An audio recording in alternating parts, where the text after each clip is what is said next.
السلام علیکم۔ اچھا جی، آج ہی سامنے آیا ہوں، آج ہی کچھ لوگوں نے اعتراض شروع کر دیا کہ جی اعظم صاحب، مغل صاحب، آپ نے تو لگتا ہے آپ کا شاعری کا جو سٹاک تھا، مواد تھا، وہ ختم ہو گیا ہے۔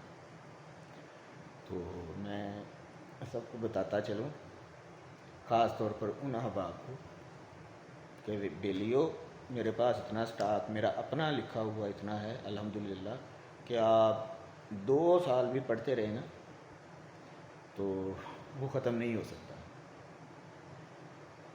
اور میں لکھتا ہی رہتا ہوں۔ مجھے صرف 2 کام ہیں، 2 شوق ہیں، ایک لکھنا، ایک کام کرنا، ٹھیک ہے؟ تو وہ کہتے ہیں نا، ایسے ہی طرز سخن نہیں آیا، پاؤں استادوں کے دابے ہیں تو فن آیا ہے۔ تو اس لیے جو ہے نا، بڑا مواد ہے، ٹینشن نہ لیں آپ۔ Likey